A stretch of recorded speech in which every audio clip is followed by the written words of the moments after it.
Hello, dear friends. My name is Vasil Peknyo. I'm a Ukrainian journalist, and I invite all of you to watch this latest update on Ukrainian battle map situation.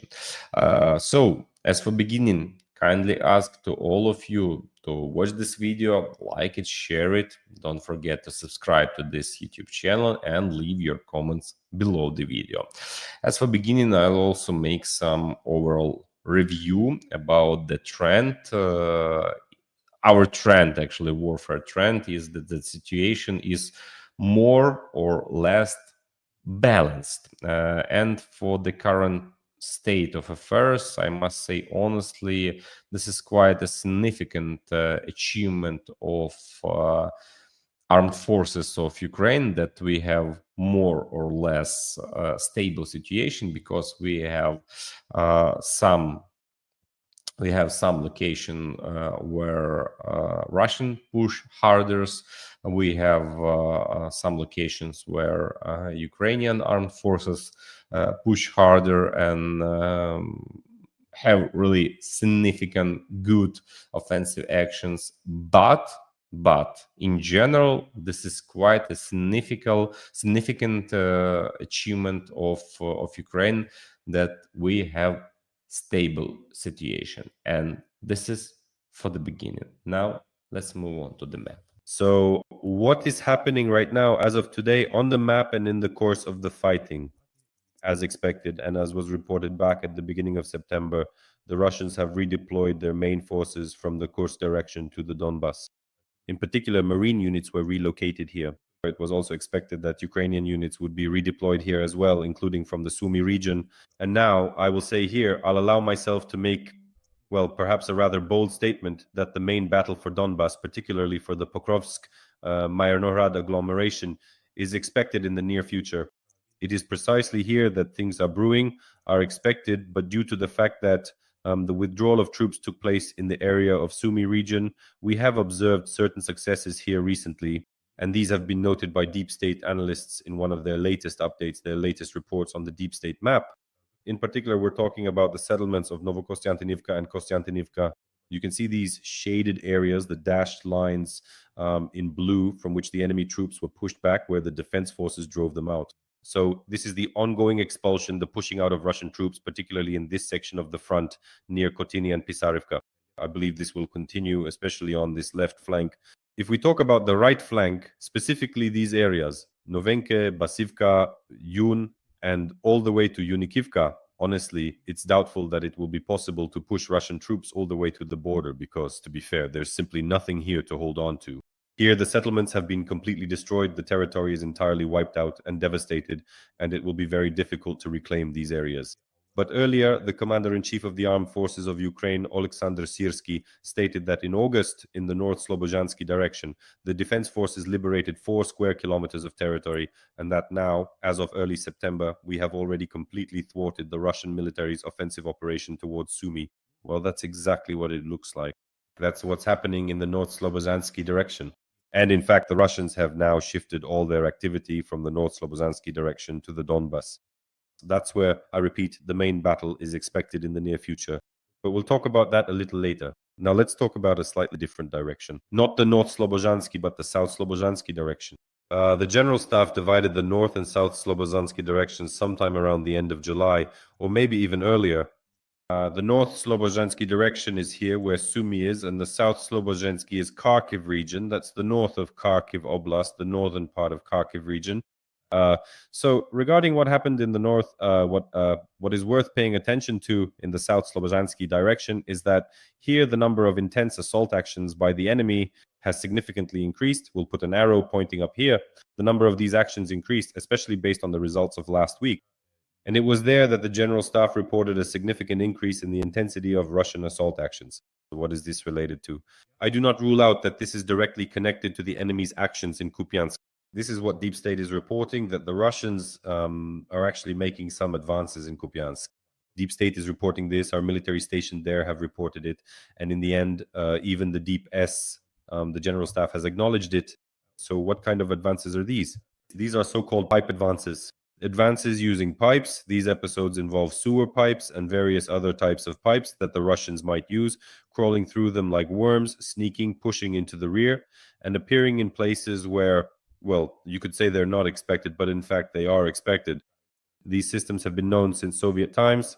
Now, in many places, our servicemen are restoring these maps from the Soviet era and know where to expect such so-called surprises. The first really loud surprise like this we had was in Avdiivka, although even before Avdiivka, it was the Siversky direction in the Bilohorivka area. Then there was Sudzha with some very unpleasant surprises involving pipes. Now, we are in the pipe stages of the war. By the way, it's also worth mentioning Chasiv Yar. Now, this same stage is happening in the area of Kupiansk. The entry point of the pipe is in the area of Lyman Pershi. The exit point is near Radkivka. Then, using the forest, the Russians reach the northern outskirts of Kupiansk. This can be seen in the video published at the end of last week by deep state analysts. Here is that video. You can see a Russian assault trooper climbing out through the pipe. At the exit point, it takes them about 4 days to move along this route to the outskirts of Kupiansk from the entry near Lyman Pershi. To move through the pipe, the Russians use specially designed wheeled cots, as well as electric scooters where the pipe's height allows. At the same time, by the way, they have special logistics there with designated zones for rest and for supplies. They set up these little stashes, so to speak. Well, let's take a look at what all this looks like. Here, the Russians themselves filmed this video and weren't shy about showing it all. Let's not be shy either and take a look from a first-person perspective at what all this looks like. I'll say right away, just to get ahead of things, that our defense forces are well aware of all this, and many actions have already been taken against these pipes. So here's the video from the Russians. We're riding in the pipe, basically. The guys are up ahead. We're pushing each other on carts, basically. Here's the pipe, an impressive structure that is 4 kilometers long, essentially stretching all the way to the position. You can't see the end of it. I see it, yeah. These are the kinds of pipes, actually, that the Russians use to move around on carts, on electric scooters, as Deep State also reports. This is no secret. Let me repeat once again for our defense forces. The Russians are using such pipes. They've even spread disinformation, ipso, about it. In my opinion, this is pure disinformation, claims that they could have even advanced on the Kherson front through tunnels, pipes under the Dnipro. I don't believe that's possible. But they really do, like worms, crawl through these pipes in different directions and try to get into the rear of our groups. And they really are quite inventive. They come up with all sorts of carts, scooters, makeshift stretchers, and gas pipes, like what happened near Sudzha. Our soldiers use various methods to counter this. For example, in that same Kupiansk. Take, for instance, the Igoza wire. Obviously, a ground-based robotic system went in there, laid out the Igoza barbed wire, and now just try to come up with something here. It's not so easy to get through here with a cart anymore when the barbed wire is laid out. In addition, recently the commander of the Unmanned Systems Regiment, the 429th Unmanned Systems Regiment Achilles, in fact Achilles himself, Yuri Fedorenko, shared that in the area of the Oskil River, right here near the city of Kupiansk, this pipe was blown up and, well, it actually got flooded in this zone. That's exactly because it runs right through the Oskil and it got flooded and the Russians were drawing water there. So there are mechanisms to counter this. But the Russians have this tendency to move along the pipes. This needs to be paid attention to. I'll repeat, we have big potential problems with the pipes that could arise for us in the Lyman direction because similar incidents have repeatedly occurred here in the area of the Siversky Donetsk-Donbass Canal near Bilohorivka. The same thing is constantly happening near Chasiv Yar and in Chasiv Yar itself. That's why our soldiers are paying attention to this, of course, but the Russians are also taking advantage of this, constantly advancing. The general story, the overall logic of such an advance is that, well, as I have said many times before, and I'll repeat it now, they need, by the end of the autumn campaign, which is now in full swing, so to speak, at the peak of its intensity to achieve their goals, they need, by the end of this campaign, there's still about a month and a half to 2 months left before the greenery completely disappears and before they end up exposed in the open field. Because if they remain in the open field by late October or early November, it's considered as dooming themselves to certain death. So they need to get into some large populated areas. One such large populated area could be Kupiansk, and that's where the Russians need to get to. And they are trying to do just that.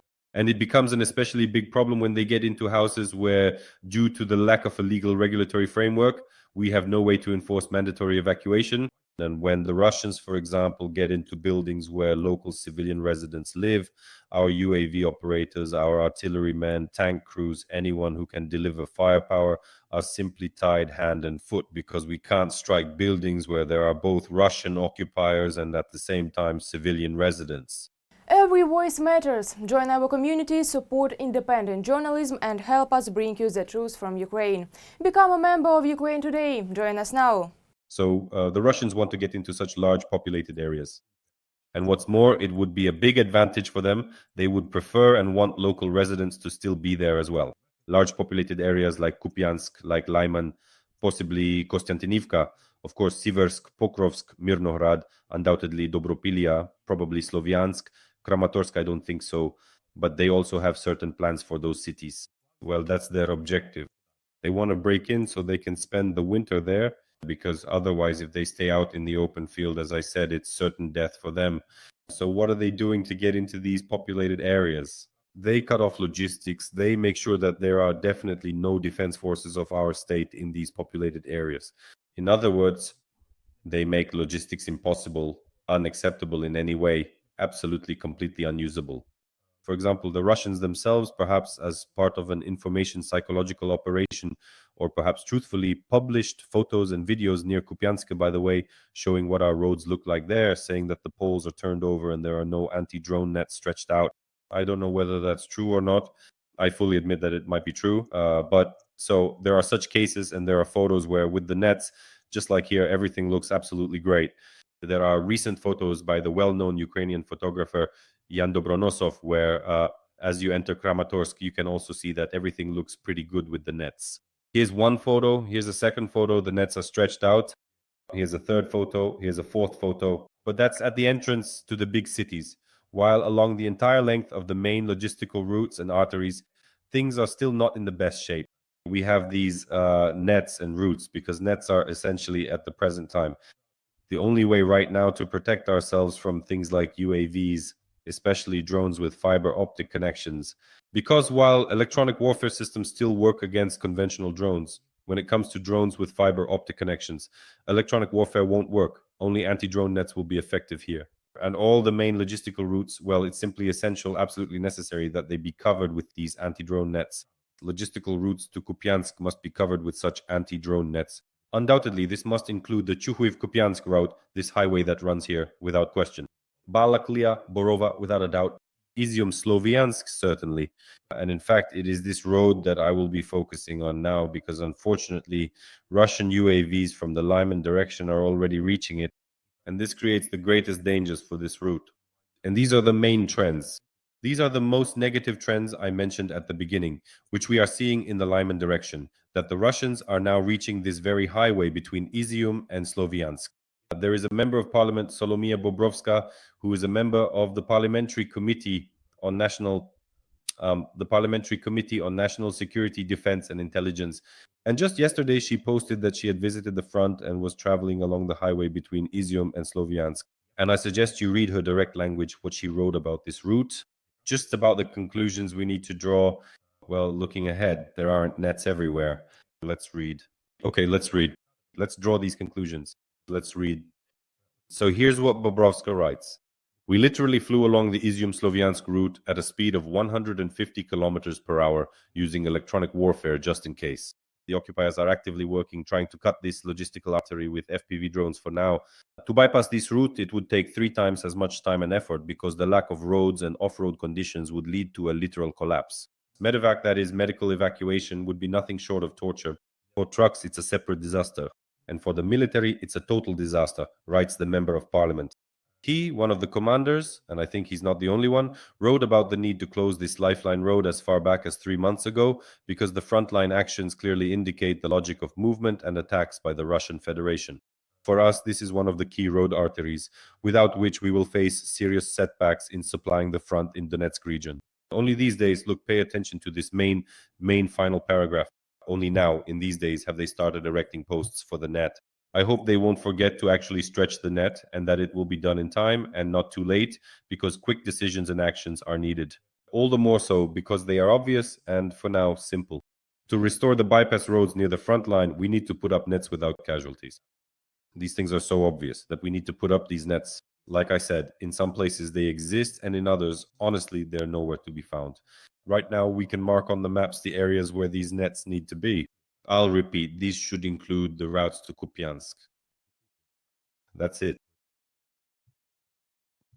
They should also include the routes to Borova. And obviously, the route from Pavlohrad to Pokrovsk should have had them much earlier as well. These should include the routes between Zaporizhzhia and Pokrovsk in the Dnipropetrovsk region, where the Russians are currently advancing in the Novopavlivka direction. And without a doubt, it should definitely include the route to Orikiv. This route, which connects Zaporizhzhia and Orikiv, is a logistical artery that the Russians are also trying to reach through Stepnohirsk to gain access to it with their FPV drones and terrorize it just as they are, well, not yet terrorizing, but already trying to terrorize Izium and Sloviansk. In other words, unfortunately, we are seeing quite a few dangerous trends emerging in the logistics sphere due to the reach of long-range Russian FPV-type drones. And this is something that needs attention, particularly in these kinds of reviews of combat maps that I will be conducting, where I will try to convey this information to the wider public and in this way also influence government structures. As far as I know, in the Zaporizhzhia region, this work is being carried out at a fairly decent level. In Donbass, sometimes it's there, sometimes it's not. In the Kharkiv region, it's also present in some places, but in others, well, there are just too many questions. In the Sumy region, as we all know, there were also far too many questions about fortifications at one time. And this isn't fortifications per se, it's more like elements of engineering and fortification structures, elements that are now helping to save lives, especially against fiber optic drones. What is the situation with the road between Mykolaiv and Kherson? That's also a huge issue. In fact, these are issues that have already become the pace of life, the everyday reality for Ukrainians living in frontline areas. And this pace of life, we need to find some way to address it. Just putting it off indefinitely is no longer acceptable. This is what the highway near Pokrovsk looks like. This is what the highway near Pokrovsk looks like. Damaged military vehicles, and at this interchange, civilian cars that have also been hit. The Russians have absolutely no qualms about launching strikes. There are other photos as well. I didn't show them, where you can clearly see the bodies of civilian residents. They will keep striking and they will keep launching these attacks. Near Pokrovsk in particular, we are seeing a positive trend. Ukrainian forces recently, as you may have seen even on deep state maps, managed to recapture the settlements of Volodymyrivka, advance in Pankivka, expand the gray zone up to Mayak and Novotoretsk, and have made progress in the Shakov area, pressing from the direction of Nikonorivka. So essentially, the entire Russian group north of this area, all those what they called rabbit ears toward Kucheryavy Yar, remain cut off. All our assault units are now openly talking about this. Yesterday, a video appeared from the National Guard Corps Azov showing captured Russians who took part in this so-called death march, let's put it that way, and they admit that it was a reckless gamble on their part. This reckless gamble is gradually coming to an end. Let's not get ahead of ourselves and say that it has completely exhausted itself, but it is gradually coming to an end. Well, actually, I'll say it again. There are our successes here. Of course, it's not worth highlighting them too positively yet because anything can still happen. But, our situation is like this. It's more or less balanced. Somewhere it's a plus, like here in the Pokrovsk-Dobropilia direction, where, in my opinion, a decisive battle for Donbass is clearly being prepared. Because it's not for nothing that troops were redeployed here from Kursk, and it's not for nothing, apparently, that we also sent reinforcements here. Not for nothing. But there are also situations that are quite alarming, even increasingly so, which involve the covering of roads with nets. Actually, these issues require further resolution. Well, obviously, it's not just about videos on YouTube, but that's the situation we have. They're not bad, they're not good. They are what they are. They're relatively stable, and honestly, that can't help but be pleasing. So thank you, friends, for your attention. Take care of yourselves. All the best. See you next time.